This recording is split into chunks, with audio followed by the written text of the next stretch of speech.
Hello, नमस्कार, सत श्री अकाल, आदाब। एक बार फिर से इमरान क्लासेस में आप सबों का तहे दिल से स्वागत है। आज मैं क्लास 10 के फिजिक्स का चैप्टर नंबर 1 का गोलीय दर्पण के प्रकार को बताने जा रहा हूं कि इसके पहले वाले वीडियो में मैंने गोलीय दर्पण किसे कहते हैं उसकी परिभाषा को क्लियर किया और उम्मीद है कि आप लोगों को समझ में आया होगा। आज मैं उसके टाइप्स को, उसके प्रकार को बताऊंगा। तो गोलीय दर्पण के मुख्य रूप से अगर बात करें तो मुख्य रूप से दो प्रकार होते हैं। गोलीय दर्पण के मुख्य रूप से कितने प्रकार होते हैं? तो दो प्रकार होते हैं। पहला होता है उत्तल दर्पण। कौन सा दर्पण? उत्तल दर्पण होता है, जिसको अंग्रेजी में कहा जाता है convex, CONVAX, convex mirror, MIRROR, mirror हो गया। यानी उत्तल दर्पण को कॉन्वेक्स मिरर कहा जाता है और तथा दूसरा जो होता है वह अवतल दर्पण होता है। कौन सा दर्पण होता है? अवतल दर्पण। कौन सा दर्पण? अवतल दर्पण। अवतल दर्पण जिसको कहते हैं concave, CONCAVE, concave mirror, MIRROR mirror होता है, कॉनकेव मिरर होता है। अर्थात दर्पण का जो होता है, यानी गोलीय दर्पण के दो प्रकार होते हैं। There are two types of spherical mirrors, they are convex mirror and concave mirror. अर्थात गोलीय दर्पण के मुख्य रूप से दो प्रकार होते हैं। पहला होता है अवतल दर्पण और दूसरा जो होता है उत्तल दर्पण होता है। यहाँ ऑलरेडी डायग्राम बना हुआ है। अब हम लोग बात करते हैं कि भाई उत्तल दर्पण किसे कहते हैं? उत्तल दर्पण क्या होता है? तो हम एक क्या करते हैं कि एक गोला बना लेते हैं। सबसे पहले समझेंगे फिगर के हिसाब से, और इस गोले का बीच वाला भाग क्या करेंगे, इंडिया पाकिस्तान का रेखा खींच देंगे यहाँ से। अर्थात यहाँ से हम क्या करेंगे, इसको मिटा देंगे। ठीक है, जैसे ही मिटाएंगे यह एक भाग बन जाएगा गोले का। क्या बन जाएगा? यह गोले का भाग बन जाएगा। अब यहाँ पे क्या कर रहा है कि दो दर्पण दिखाई देने लगे और इस दर्पण में ये पता नहीं कि कौन सा उत्तल दर्पण है, कौन सा अवतल दर्पण है। ठीक है, इससे पहले ये समझ लेंगे कि हम किसी भी दर्पण का दाएं साइड ही पेंट कर सकते हैं, क्योंकि बाएं साइड से प्रकाश की किरण डाला जाता है और कोई भी प्रकाश की किरण हमेशा बाएं साइड से ही डाला जाता है। तो इसलिए बनता क्या है कि जब प्रकाश की किरण अगर बाएं साइड से डालते हैं तो हमेशा पेंट जो होता है, जो लेप चढ़ाया जाता है, जिसको हम लोग देहात में कहते हैं लेवा लगाना, और वो जो लेवा लगाया जाता है हमेशा दाएं साइड से लगाया जाता है। ठीक है, जब दाएं साइड से लगाया जाता है, अगर हम बाएं साइड से उस लेप को चढ़ा दे, कलाई कर दे, तो प्रकाश जैसे ही डालेंगे वो क्या करेगा, परावर्तित होगा, मतलब वापस आ जाएगा। तो वही कर रहे हैं कि किसी भी दर्पण के हमेशा हम दाएं साइड को पेंट करते हैं।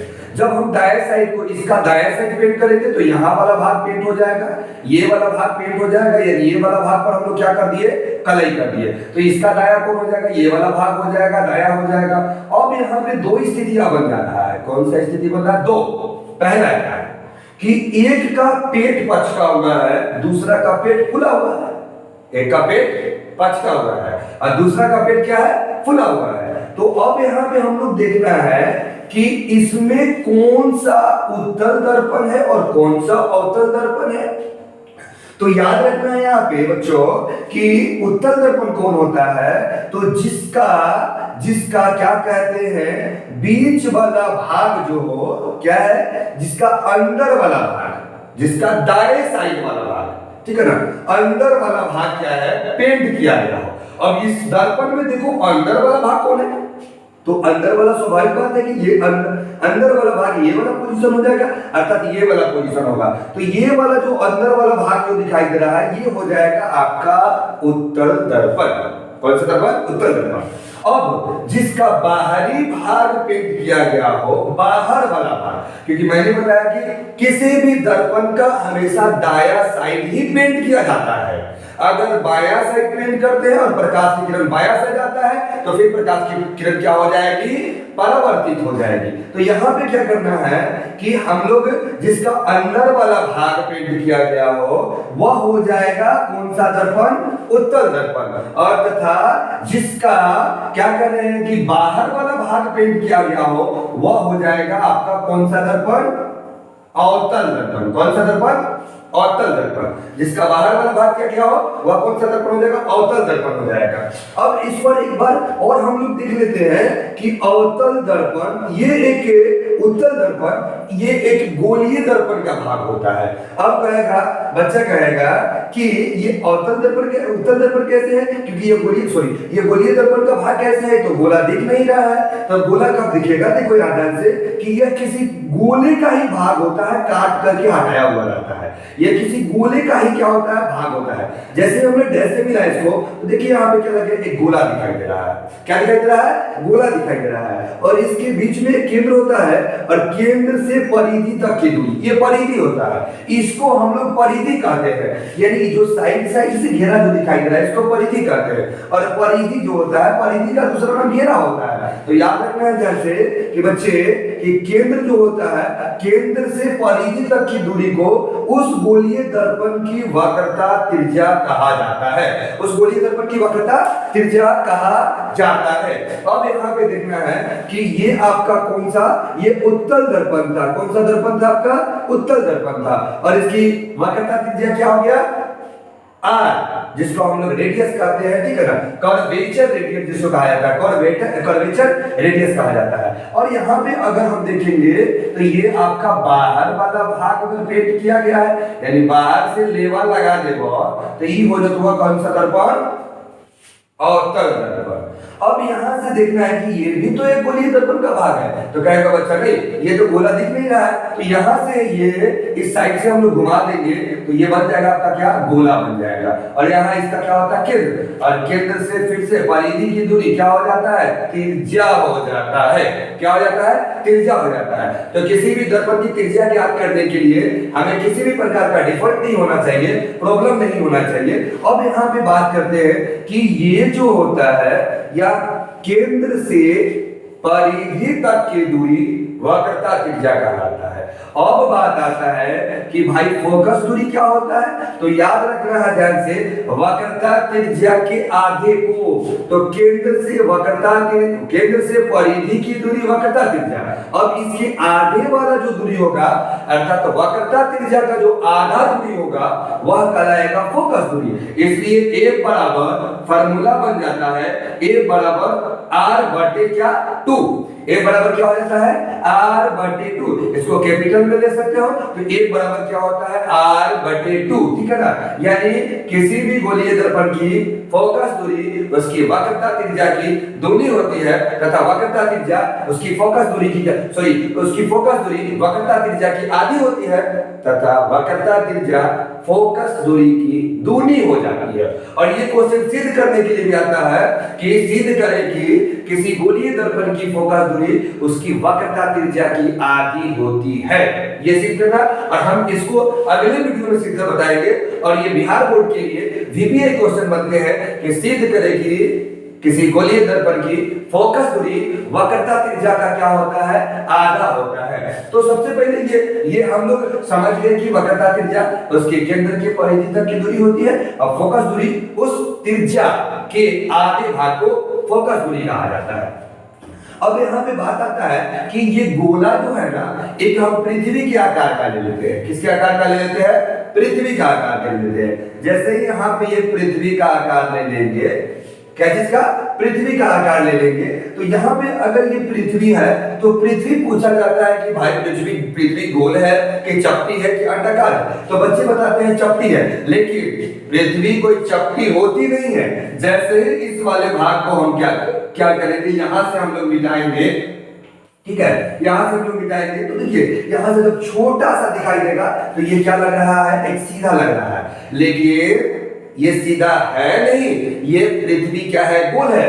हमने क्यों इसको सीधा बोला है? क्योंकि हमने 1 से 2 किलोमीटर दूरी तय करके देखा तो लगा कि सीधा है, हमने तो पूरा विश्व को घूमा नहीं, इसलिए हमने कहता क्या, हम लोग कहते क्या है कि यहाँ तो ये सीधा लग रहा है, गोल तो है नहीं, लेकिन एक्चुअली में क्या है, पृथ्वी आपका गोल होता है।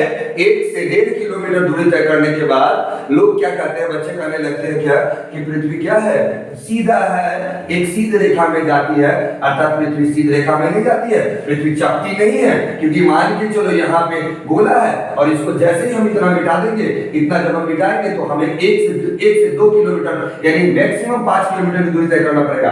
स्वाभाविक बात है कि कैसा लग रहा है, चपटा लग रहा है, बट लेकिन पृथ्वी चपटी नहीं है, ठीक है, पृथ्वी क्या है, एक्चुअली में गोल है। अब यहाँ पे बात आता है क्या कि अवतल दर्पण और उत्तल दर्पण में वक्रता त्रिज्या का आयाम जो होता है, आयाम का मतलब होता है चिन्ह, ठीक है, और आयाम 2 प्रकार के होते हैं, धनायाम, दूसरा क्या होता है, ऋणायाम होता है। वक्रता त्रिज्या तथा फोकस दूरी का जो चिन्ह होता है वह क्या होता है, तो याद रखना है ध्यान से कि उत्तल दर्पण और अवतल दर्पण में जब हम लोग दाएं से चलते हैं, कहां से चलते हैं, दाएं से चलते हैं, जिसका अंदर वाला भाग पेंट किया गया हो, अंदर वाला भाग में लेवा लगावल अगर हुई तो वो वाला हमेशा पॉजिटिव आता है। क्या आता है, पॉजिटिव आता है। हमने क्या बोला कि जिसका अंदर वाला भाग मतलब जेकर पेंट कॉइल हुई वो वाला हमेशा प्लस में होता है, अर्थात वक्रता त्रिज्या भी क्या होगा, प्लस में होगा, वक्रता त्रिज्या भी क्या होगा, प्लस में होगा, तो फोकस दूरी भी क्या हो जाएगा, उसका प्लस। हमने क्या बोला कि जिसका पेट जो हो जाएगा, जिसका पेट कलाई किया गया हो उसकी हमेशा वक्रता त्रिज्या तथा फोकस दूरी क्या होगा, प्लस में होगा। अब बात आता है कि अवतल दर्पण, तो अवतल दर्पण जिसका बाहर वाला भाग, जिसका पीठ पर लेवा लगाया हो, जिसके पीठ पर क्या करा, पोतन लगा दिया गया हो, तो समझ जाना है क्या कि ई हो जाएगा ऋणात्मक, अर्थात इसकी आर जो हो जाएगा भी माइनस में और एक भी हो जाएगा क्या, माइनस में हो जाएगा। ठीक है, हमने क्या बोला, एक बार फिर से रिवाइज कर लेते हैं कि जिसका पेट पर लेवा लगावल होई तो समझ जाइए कि वो हमेशा प्लस में होई, अर्थात उत्तल दर्पण में जितनी भी दूरियां होती है सारे के सारे क्या होते हैं, प्लस में होते हैं, या तो फोकस दूरी हो या वक्रता त्रिज्या हो, ये दोनों के दोनों क्या होता है, प्लस में होता है। जेकर पीठ पर लेवा लगावल होई उस समझ जाइए ओका चिन्ह माइनस में होई, अर्थात अवतल दर्पण और अवतल दर्पण की सभी दूरियां क्या होती है, माइनस में होती है, यानी वक्रता त्रिज्या भी माइनस में और फोकस दूरी भी क्या हो जाएगा, माइनस में। हमें उम्मीद है, आशा और विश्वास है कि आपको गोलीय दर्पण के प्रकार तथा गोलीय दर्पण, अवतल दर्पण और उत्तल दर्पण आपको समझ में आ गया होगा। अगर समझ में आ गया तो वीडियो को लाइक, सब्सक्राइब और शेयर कर दे। थैंक यू, धन्यवाद।